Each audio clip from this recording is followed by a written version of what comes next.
This morning, I think you're here because you have problems with your Google Drive, kind of like a lot of us do, and it never looks the way that you want it to, and it causes you a bit of issues. Some days you look at it and start to feel anxious or panicked by the way that it looks, or you've gone to search for that file and you've not been able to find it, and you've racked your brain about what you could possibly have called it, and it never comes to the front of your mind.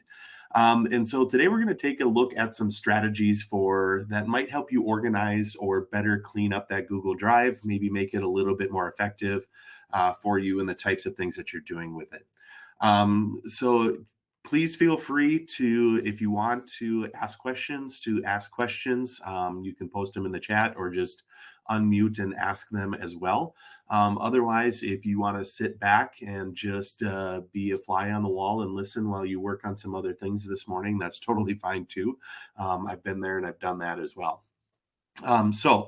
Let's talk about Google Drive. And first, I just want to start out with just make sure that we're on the same page when I use a few different terms. And one of them is understanding the difference between Google Chrome profiles and Google profiles. um, just a quick couple of slides on it and how they're similar and different. Well, they're both part of Google. And Google is that search engine that people use, and Chrome is the browser that they use to access the internet with. And you can have a profile for both of them. In fact, you probably do.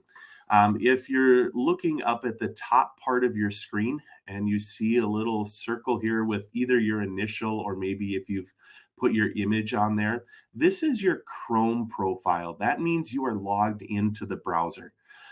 If you see another image or maybe an initial also could be here too, this is your Google profile. So what do I mean by these two terms and how are they similar and how are they different?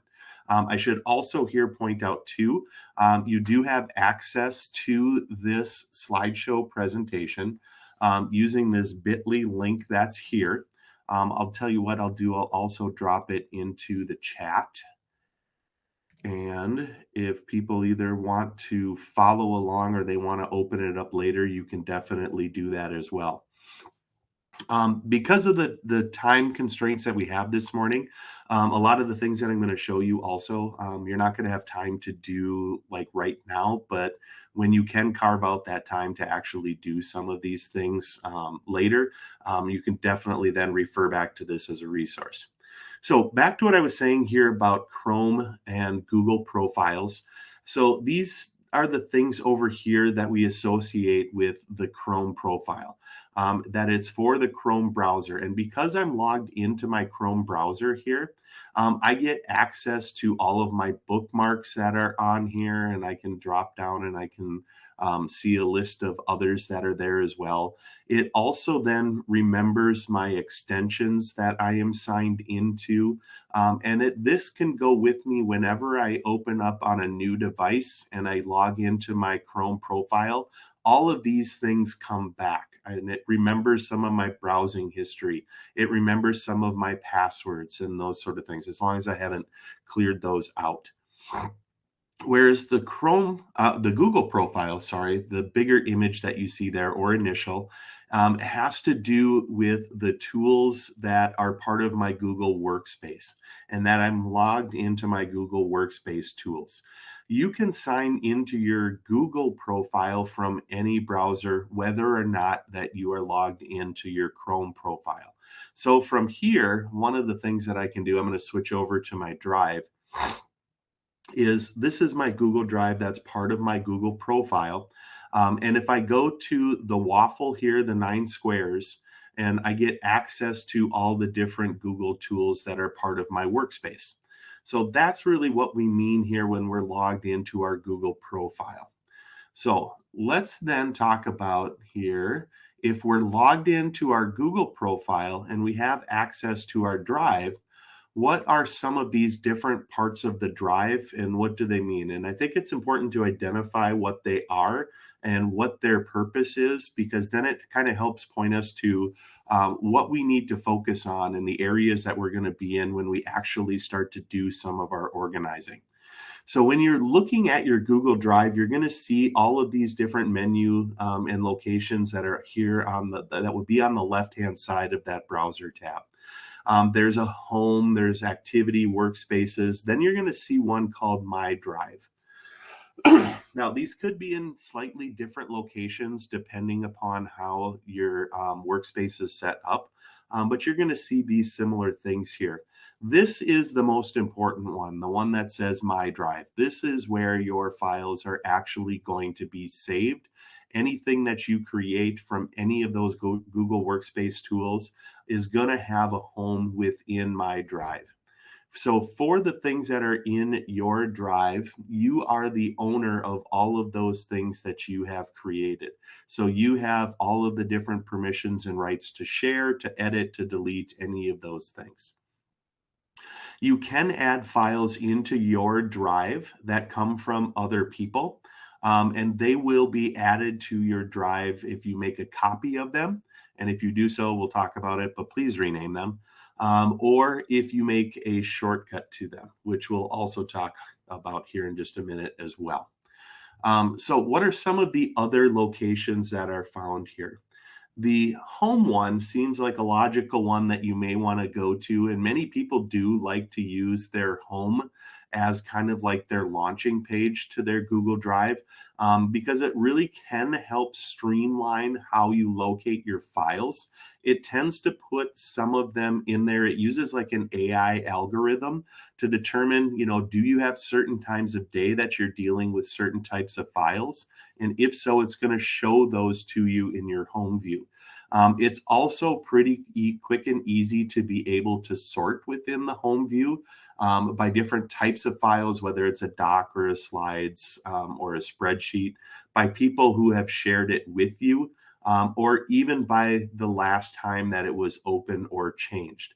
So it is a pretty handy view, but just realize that it's not really the place that you're going to be in if you're going to be doing organizing and cleaning. But it can be a very helpful location. The next one that I want to show you here is the one that is shared with me. These are files that other people have allowed you access to, either into viewing or into editing. You can't really do much with changing files here. So it's a place where you can visit, but it's not going to be one where you're going to want to do a lot of your permanent organizing and cleaning work from. So don't spend a lot of time here. You can't really organize it. It just is the way that it is. Okay. The next one here is shared drive. This would be for files that are owned by your organization or your group. Okay. And so the purpose here is that if you were to leave and you have documents that are in the shared drive, they don't belong to the individual in that group, they belong to that group. So if a person leaves that group or that organization, the other people still have access to them. So you don't own them, but you have all the access to be able to edit, to add to it, to do all sorts of other things. In order to be able to access those, you have to be a member of that group that has that shared drive. These are tools or places that I use quite frequently. Often I go to the recent tab that's over here on this left-hand side or within that menu, that view, to access files that I've been working on, and I close them out, but I can get back to them pretty quickly, especially if they've been in the last couple of days. But it's not a place that I can really organize from. The next area are the starred files, and I have a habit of starring a lot of files. Maybe I star too many, and I forget, and that, which is like favoriting them, so that you can go into the starred things and everything that you have starred shows up here, but it's not everything in your drive. So it's a way to quickly access some of those things that you come back to. My problem tends to be is when I'm done with a document, I forget to unstar it. Which then takes it out, but it doesn't delete it. It just means that it's no longer located in that part of it. Okay. The next couple things that you might see on there is an activity area. I hardly ever go here. This one really just shows who's been working on what files, maybe have made some changes or comments to them, but you can't really do any sort of organizing or cleaning there. The other space is one that I've gone to more frequently recently. It's relatively new. It's called Workspaces. Here's where you can create a group of files that you often use together. And you can store up to 25 files in that workspace at one time. Like, for example, here I was working on putting together this presentation, and I made a workspace called Clean Up Your Google Drive that is accessible to me, but all of the files that I was working from in order to put this presentation together, I put together in the one workspace so that I could get to all of them pretty quickly. So it's a pretty handy area, especially if you have that type of situation where you have several different documents that all relate to the same topic, that are handy for quick references. Okay. So questions about how your drive is organized. I definitely think that the way that it is set up, and understanding that makes it easier to go through the cleanup process once you understand that organizational structure. Awesome. Okay. Again, if you do have questions, if you joined us late, please just unmute and ask away, or drop a question in the chat as well. Either of those work. So I was working on putting together some of these tips, and I'm gonna say that I borrowed heavily from a colleague of mine who gave a similar presentation at a conference that I was at about a month and a half ago. And I loved what she had to say about trying to organize and declutter.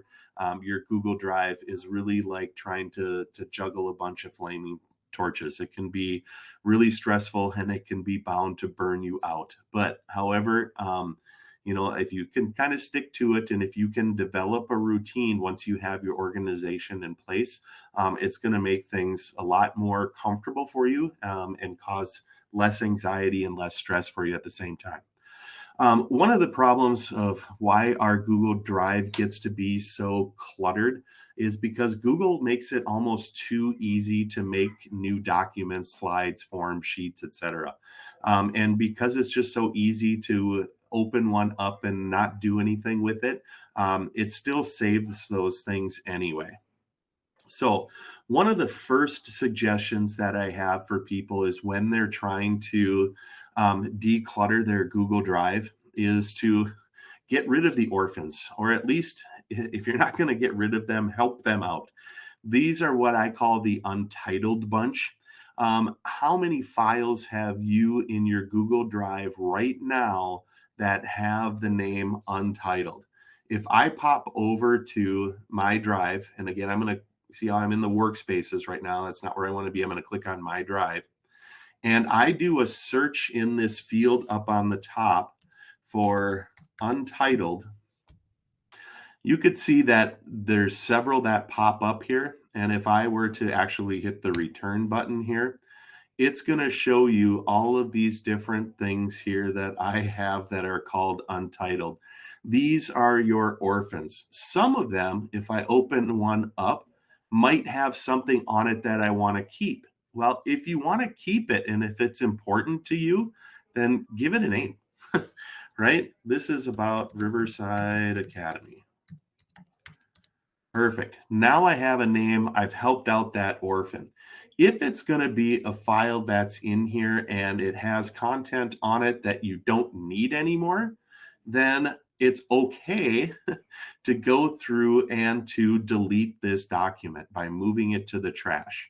And you can do that from the document itself by going into the file menu and dragging down to move to trash. If you know what that file is in your Google Drive and you know it is nothing that you want right from here, you can even go into this one and select the more actions alongside of it and move it to the trash and it disappears. Okay. Now, I should say Google stores your trashed items for 30 days before permanently deleting them. So that is something to keep in mind. If you do accidentally delete something that you didn't mean to in your cleanup process, you do have the ability to go back into the trash to be able to locate it. So you can also sort them if it's too many to look at too many different types at one time. Under this search here for untitled, you can do it just by, say, presentations. And I've gone through and done some of this already, so you can see some of, I don't have too many that are in there that are actually called untitled for presentations. The next type of file to look out for and to start cleaning out of your Google Drive are what I call the twins or the copies of. So find a way to tame those twins. So if I go back to my drive here and instead of entering in titled, I'm going to type in copy of and see all of the files that I have as a copy. This could mean a couple of different things. This could mean that I took this file from someone else. I made a copy so that I could have my own version and own my own version of it. And if that's the case, well, let's help identify this and clean it up, get rid of the copy part of it, okay, in the title of the document itself. And if this is something I'm going to want to come back to and save, give it a title that eliminates that it's a twin of another document. Make it your own. Make it easier to find out what you want from it. If you know it's a copy of something that you already also have, well, either delete it or rename it because you're going to use it in a different way than what you had before. So that's a good idea to do with that as well. Then, if you're really kind of concerned about how many copies of some things you have, try searching copy of copy of. And these are things that you have a copy of a copy, like this one right here, a copy of a copy of Ed Puzzle. Like, I don't even really know what that is. And it's from 2 years ago. It's probably not something that I need anymore. And if I know it's not something I need anymore, delete it. Okay.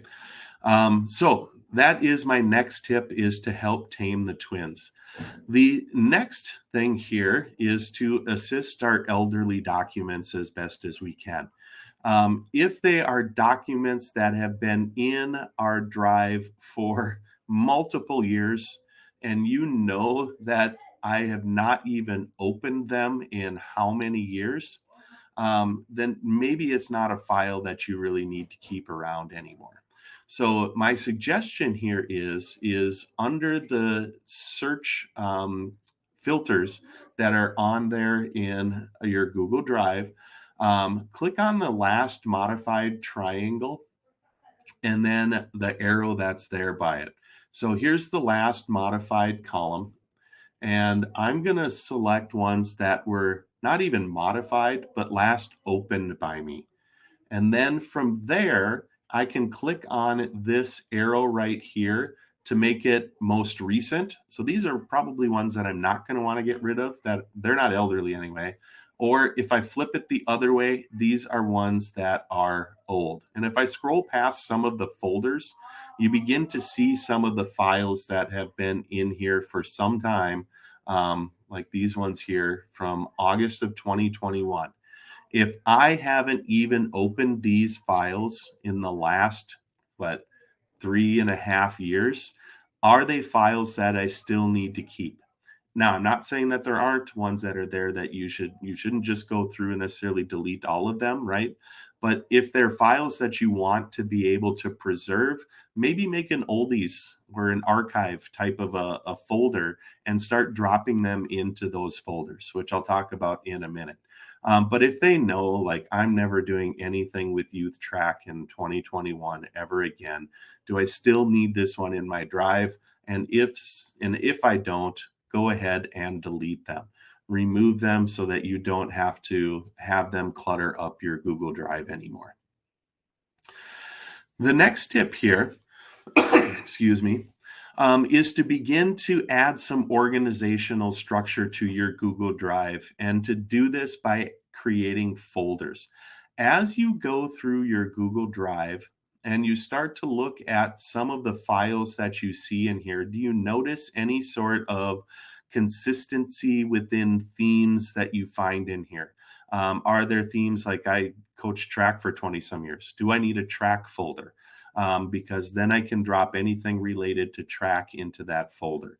If I notice that because I do a lot of CEU creation, maybe I should have a folder then called CEU creation and start dropping in some of my files that relate to that into those particular folders.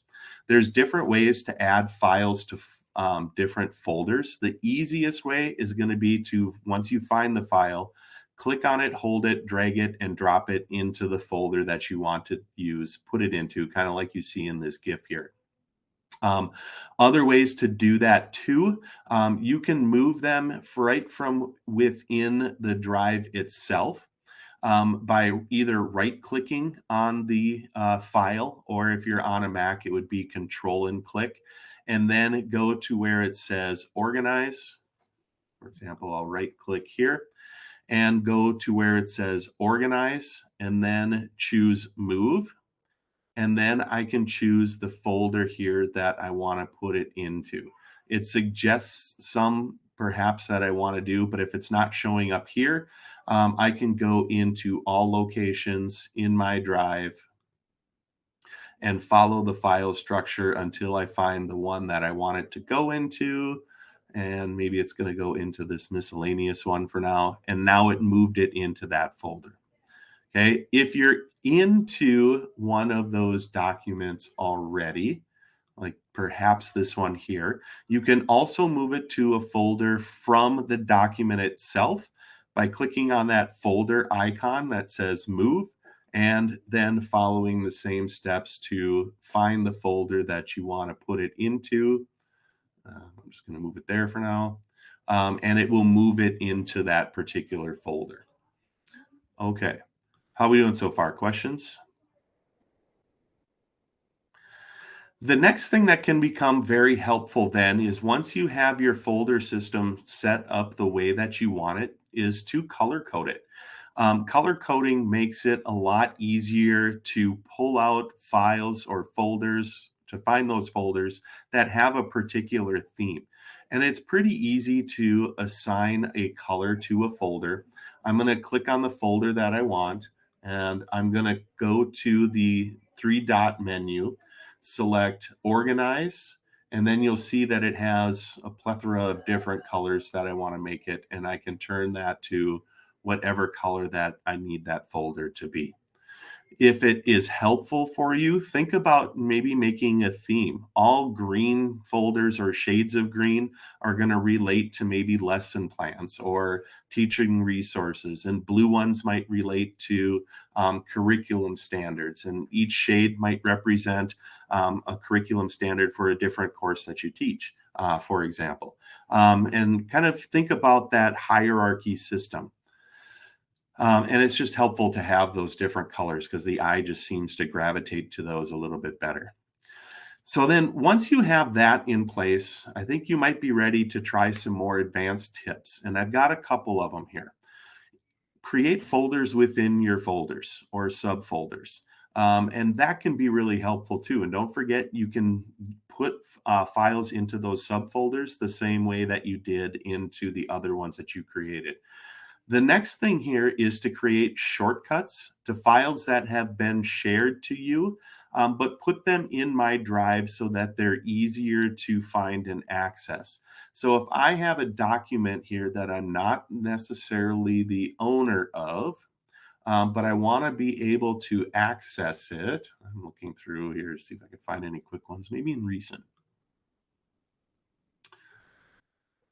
Perfect. Here's one that is not my document, but I want to create a path that I can get to it quickly. I can go up and I can create a shortcut to that spot in my drive I want to put it by going up to where the drive icon with the plus button is.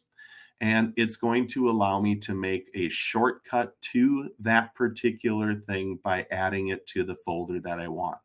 So it doesn't take away the ownership from the person who created it, but it allows me to be able to access that document more quickly. And it could be ones that I have access to, or ones that I access to edit, or ones that I can also view. And then the last thing is when all else fails and you can't find that lost file, is to use the search filters in your Google Drive to help you locate it. Maybe you know that it's going to be about a certain topic, but you know it is a Google document. You can go and you can narrow down your search fields using these different filters that are here by type, by perhaps the owner of that item, and even maybe the time of day that it was last modified, or time of the year it was last modified. And you can then use these filters to really narrow it down to help find that particular file that you're looking for. Okay. And I talked about workspaces. So those I think are really kind of, once you've got it cleaned up the way that you want, are some of those advanced things that you can do. Finally, the biggest piece of advice that I can leave you with is to, once you have it, make it a best practice for every document that you create or that you are going to save, is to place it where it should belong. Don't turn it into an orphan. Don't give it a home where it doesn't need to be. And then that way you're going to find your best foot forward into moving and keeping an organized and clean drive. So I hope you found something helpful from here. We're coming up on 8 o'clock. If you like a lot of what I talk about here, I also do a podcast with co-host David Berner. And I'm always looking for people to subscribe to that and follow us. We release a new episode every Thursday on YouTube. And this week's is going to be on an interview that we had with a representative from the company Quizzes, and talking about their product. If that's something you're interested in, check us out on Thursday. I appreciate your time this morning, and I hope you can carve out some time in the future to do some of the legwork that you need to do to clean this up. So thank you. Have a great rest of your day. And if you need anything or have any further questions, please feel free to reach out and contact me. Awesome. Thanks for joining.